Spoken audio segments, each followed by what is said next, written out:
21 जुलाई 2023 मुजफ्फरपुर में एक बड़ी हत्याकांड को अंजाम दिया गया।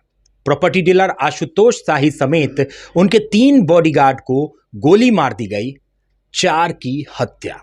बड़ा मामला। बहुत सारी चीजों को सुना आपने, पुलिस के नजर से, लोगों की नजर से, सारी चीजों को सुना, लेकिन आज इस पूरे मामले को हम कानून की नजर से सुनने की कोशिश करेंगे, बताने की कोशिश करेंगे। कानूनी जो प्रक्रिया है वो कहां तक पहुंची है, कोर्ट में इन चीजों की क्या स्थिति है, इस सारे मामले में हमारे साथ बात करने के लिए मौजूद हैं स्वर्गीय आशुतोष शाही जी के वकील रत्नेश कुमार भारद्वाज जी, जिनसे आज हम बात करेंगे इस पूरे मामले को।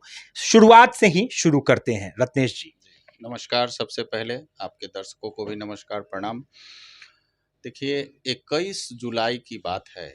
21 जुलाई 2023 को शाम में 8 बजे शाही जी अपने आवास से निकले थे और कुछ ही देर के बाद, यानी लगभग 9 बजे के आसपास, 9 साढ़े 9 बजे उनकी पत्नी को सूचना मिले कि शाही जी की हत्या कर दी गई है और शाही जी के तीनों बॉडीगार्ड की हत्या कर दी गई है। उसके बाद थाना भी वहां पहुंच गई थी। थाना उसका इन्वेस्टिगेशन स्टार्ट कर चुकी थी। थाना 21 तारीख को 7:23 पर 21/7/23 को ही थाना को शाम में गोली लगते ही सूचना मिली। इन्वेस्टिगेशन स्टार्ट हो चुकी थी। उसके बाद भी वहाँ से वो अपना पुलिस को जो इन्फॉर्मेशन होता है इन्फॉर्मेशन दी। आने के बाद अपना फॉर्मल FIR 22 तारीख को कराई है। उसके बाद से वहाँ से अपना पुलिस के द्वारा जो भी जिंदा कारतूस और जो कार्टेज वगैरह थे उसको बरामद किया गया। लेकिन हमले में, घटना में जो प्रयुक्त हथियार था उस हथियार को बरामद नहीं किया गया, या मोबाइल एक बॉडीगार्ड का जो कहा जा रहा है कि इम्पोर्टेंट है वो भी बरामद नहीं किया गया। वहाँ पे जो उपस्थित लोग थे, जो आरोपित भी हैं, जो जेल में हैं, वो वहाँ से फरार हुए थे, उनके पास क्या था, इन चीज़ों को अभी बरामद नहीं किया जा सका है पुलिस के द्वारा। तो 22 तारीख को FIR शाम में हो गई। 22 तारीख को प्राथमिकी होने के बाद 6 लोगों को उसमें नामजद किया गया। जिन 6 लोगों की भूमिका सामने आई उन लोगों को नामजद करते हुए प्राथमिकी दर्ज करा दिया गया। उसमें से 2 लोगों की गिरफ्तारी हो गई। 2 लोग, एक का नाम शेरू अहमद है और दूसरे बिक्कू शुक्ला हैं। दोनों को 24 जुलाई को जुडिशियल कस्टडी में आयोग के द्वारा भेजने के लिए अनुरोध किया गया। उसको जेल भेज भी दिया गया और बाद में फिर आयोग के द्वारा, जब चूंकि मामला आप जानते हैं कि CID को सुपुर्द कर दिया गया है, तो CID भी यहाँ आई कोर्ट में और अर्जी लगाई और CID भी 24 घंटे के लिए पूछताछ के लिए पुलिस कस्टडी ले ली।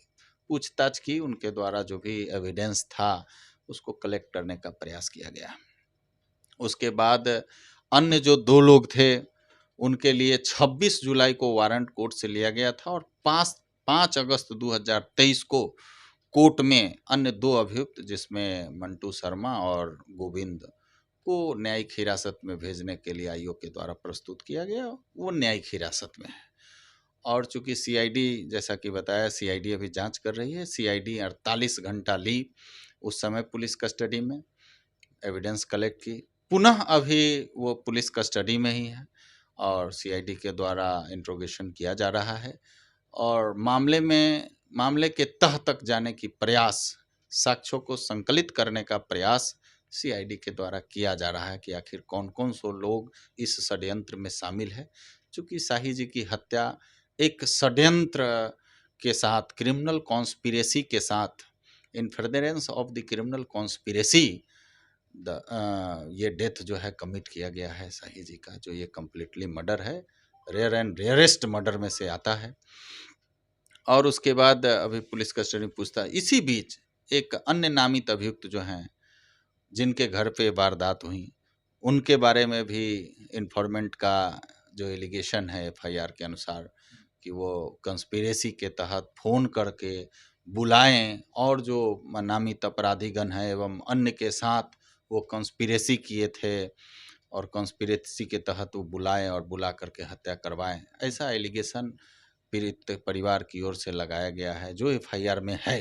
सैयद कासिम हसन उर्फ डॉलर, उन्हीं पर। हाँ, उन्हीं पर। तो उनकी ओर से उनको भी 24 तारीख को पुलिस कस्टडी में ले लिया था, वहाँ पटना के एक हॉस्पिटल में जहाँ उनको इलाज चल रहा था। इस बात को छुपाते हुए पुलिस कोर्ट को इंटीमेट कर दी, लेकिन इस बात को छुपाते हुए 28 जुलाई को ये एंटीसिपेटरी बेल के लिए, प्री अरेस्ट बेल के लिए उनके द्वारा जमानत अर्जी दाखिल किया गया विद्वान जिला एवं सत्र न्यायाधीश मुजफ्फरपुर महोदय के अदालत में। और विद्वान जिला एवं सत्र न्यायाधीश महोदय के द्वारा 1 अगस्त 2023 को नो कोअर्सिव स्टेप का आदेश कर दिया गया।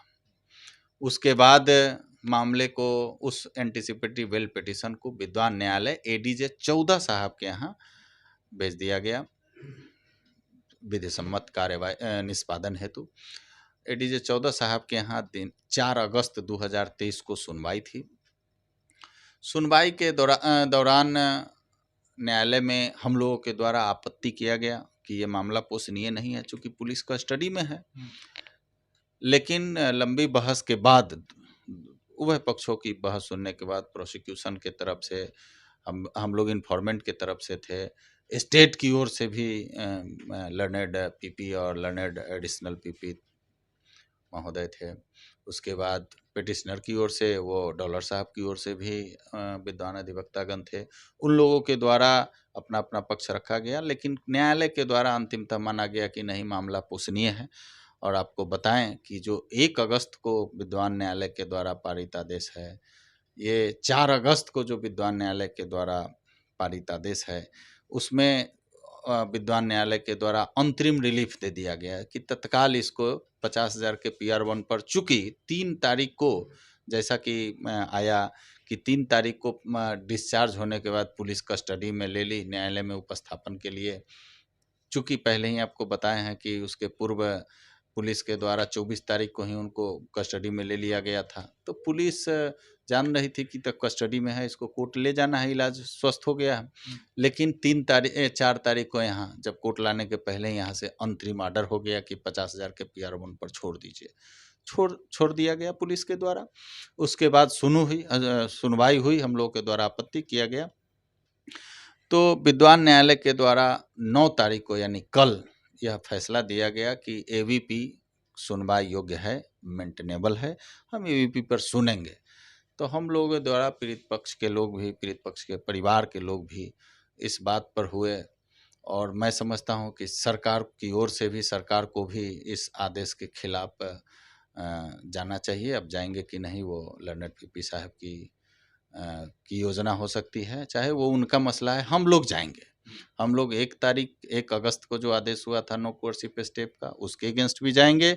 4 तारीख को अंतरिम रिलीफ दिया गया है, उसके अगेंस्ट भी जाएंगे। 9 तारीख को जो ये अरेस्टिंग को नहीं माना गया, अरेस्टिंग के बावजूद एंटीसिपेटरी बेल को मेंटेनेबल बताया गया, उसके विरुद्ध भी जाएंगे और जाएंगे। लेकिन तत्काल आज भी सुनवाई थी उनके जमानत याचिका पर, तो आज सुनवाई के क्रम में हुआ कि CID को जांच के लिए दिया गया है, इसलिए CID का जांच हो। और 19 अगस्त को डेट रखा गया है। 19 अगस्त को CID के IO को पूरा तथ्य सामग्री के साथ इनके विरुद्ध क्या क्या साक्ष्य अभी तक संकलित किया गया है, उसके साथ उनको बुलाया गया है, वो आएंगे।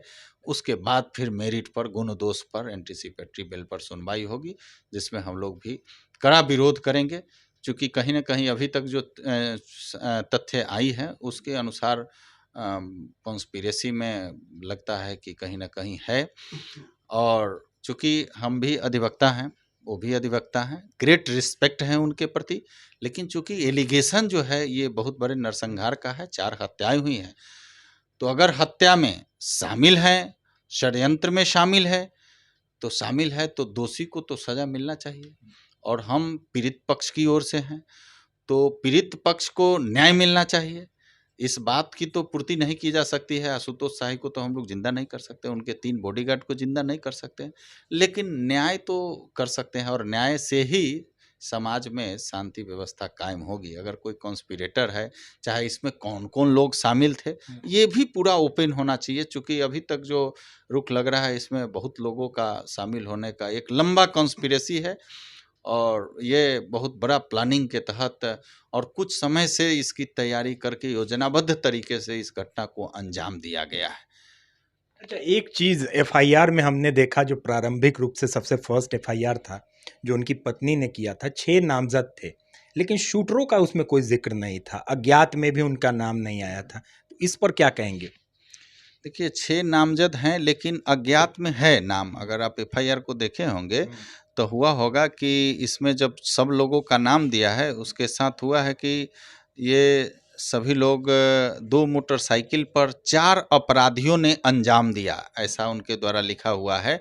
तो 4 अपराधी में से एक ही का नाम उसमें लिखा हुआ है, हाँ, गोविंद का। लेकिन और कौन लोग थे इसका नाम नहीं जानकारी थी, जो जानकारी थी उस अनुसार नाम दिया गया है। लेकिन अन्य के बारे में तो है ही कि 2 मोटरसाइकिल से लोग आए थे और पहले से भी लोग वहाँ उपस्थित थे। अब कौन पहले से हैं, कौन बाद में आए, ये तो अनुसंधान का विषय है और सीआईडी गोपनीय तरीका से अनुसंधान कर रही है। आपको क्या लगता है, आगे जो अभी 48 घंटे की रिमांड पर फिर से लिया गया मंटू शर्मा और गोविंद को, आगे और रिमांड बढ़ाई जा सकती है, सीआईडी लेगी?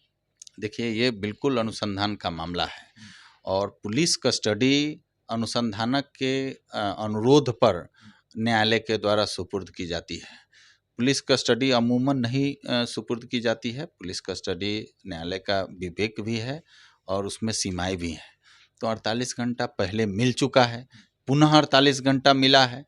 अब पुनः अगर सीआईडी को ज़रूरत होगी, कोई वैसा तथ्य होगा, कोई वैसा घटना में प्रयुक्त चीज़ होगा जो इनके इंट्रोगेशन से, जो अभियुक्त अभी पुलिस कस्टडी में, उनके इंट्रोगेशन से मिल पाना संभव है या वास्तविक में कोई अपराधी तक पहुंचने के लिए भी संभव है कि मुख्य रूप से कौन कौन शामिल था, तो पुलिस कस्टडी की याचना की जाएगी अगर सीआईडी के द्वारा। तो न्यायालय में, न्यायालय के विवेक के अनुसार है, न्यायालय अगर चाहे उचित समझेगी तो उनको फिर से पुलिस कस्टडी दे सकती है, विस्तार कर सकती है। अच्छा, एक सवाल और उठता है। देखिए, 6 नामजद हैं, उसमें 3 आपराधिक प्रवृत्ति के हैं जिन पर पुराना मामला भी चल रहा है। 3 की बात करें जिसमें वकील सैयद कासिम हसन है, भिक्खू शुक्ला है और शेरू अहमद है। अगर दोष साबित होता है तो सजा कितनी कितनी मिल सकती है? देखिए अगर दोष साबित हो सकता है तो मृत्यु दंड की भी सजा है, इसमें आजीवन कारावास की सजा है।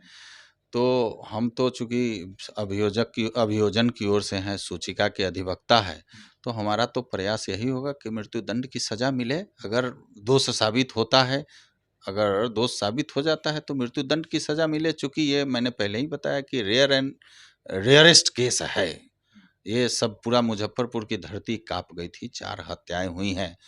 अगर अपराधी के विरुद्ध दोष सिद्ध होता है, दोष साबित हो जाता है, तो मृत्यु दंड की सजा मिलेगी, आजीवन कारावास की सजा होगी। चूँकि ये तो कम्प्लीटली मर्डर है, जैसा कि अभी अखबार में भी देखा है, पढ़ा है कि 18 गोलियां लगी और सारी गोलियां जो है, 2-3 गोली पेट में है, सीने में है, यहाँ तक कि छाती के निप्पल में गोली लगा हुआ है, गर्दन में गोली है, आँख के ऊपर गोली है, कान के ऊपर गोली है, जिसको कनपट्टी कहते हैं।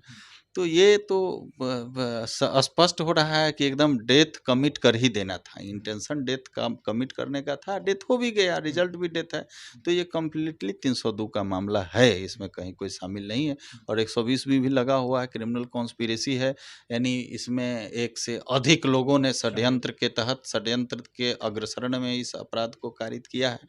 सबकी छानबीन सीआईडी के द्वारा हो रही है और मृत्युदंड की सजा हो सकती है अगर दोष सिद्ध हो जाता है तो। क्या आगे जाके आप लोग स्पीडी ट्रायल की भी बात करेंगे मामला, या आपको लग रहा है कि संतोषजनक कार्रवाई हो रही है? नहीं, स्पीडी ट्रायल की भी मांग हम लोग बात रखने वाले हैं। माननीय मुख्यमंत्री जी से मिलकर स्पीडी ट्रायल के लिए भी याचना करेंगे और पीड़ित परिवार की ओर से several representation against investigating act of the investigating agency has been filed before the learned DGP and also the ADGP और IG। सो हम लोग जाएंगे चीफ मिनिस्टर के यहाँ और उनसे अनुरोध करेंगे कि इसका स्पीडी ट्रायल कराया जाए। अभी चूंकि सीआईडी की टीम जांच कर रही है, तो अभी हम लोग इस बात में कुछ बोलने में, माने पीड़ित पक्ष भी बोलने में स्पष्ट नहीं है कि अभी संतोषप्रद जांच है कि नहीं है। अभी अनुसंधान होने दिया जाए, अनुसंधान के बाद ही अनुसंधान जब तक पूर्ण नहीं होगी, मामले का खुलासा नहीं होगा, तब तक यह नहीं कहा जा सकता है कि सीआईडी भी गलत कर रही है। सीआईडी अपने स्तर से छानबीन कर रही है। अभी प्रथम दृष्टया तो ठीक ठाक जा रहा है, साक्ष्यों का संग्रह हो रहा है। अब क्या साक्ष्य संग्रह करते हैं, कौन कौन दोषी को सामने लाते हैं, किसका किसका पर्दाफाश होता है, उसके बाद फिर हम लोग निर्णय लेंगे क्या करें। तो देखा आपने, कानून की नज़र से ये केस जो कि मुकदमा चल रहा है और कोर्ट की नज़र से इस पूरे केस को आपने समझा। रत्नेश कुमार भारद्वाज जी बता रहे थे, जो कि पीड़ित पक्ष यानी कि मृतक आशुतोष शाही के वकील हैं, लॉयर हैं। ये पूरा केस आपको 21 जुलाई 2023 से, घटना के दिन से और आज तक का पूरा अपडेट दे रहे थे। जैसा कि इन्होंने बताया कि कोशिश जो कि विपक्ष की रहती है, पीड़ित पक्ष की रहती है कि जिन पर आरोप लगे हों वो उनको ज़्यादा से ज़्यादा सज़ा मिले। आगे भी इस पूरे केस पर हम अपडेट आपको देते रहेंगे। तब तक देखते रहिए बिहार लाइव नाउ। हमारे सहयोगी मुकेश ठाकुर के साथ मुझे मुकेश चौरसिया को दीजिए इजाज़त। नमस्कार। अपने सपनों की आशिया को दे एक नई पहचान मां भवानी डेकोर प्राइवेट लिमिटेड के साथ, जो है ऑथराइज्ड डिस्ट्रीब्यूटर ऑफ कजारिया। देश की मिट्टी से बनी टाइल से देश को बनाते हैं, और जहां मिलती है सभी प्रकार के Indian and imported granite, marble, sanitary एवं कोटा स्टोन का अनोखा एवं आकर्षक संग्रह। मां भवानी डेकोर प्राइवेट लिमिटेड मतलब a complete floor solutions. New 0 mile Dadar road, Muzaffarpur. Call 9934753111। Mahakal के पावन महीने सावन में सबसे बड़ा कवरेज महीना बाबा का देखिए सिर्फ मुजफ्फरपुर लाइव नाउ पर।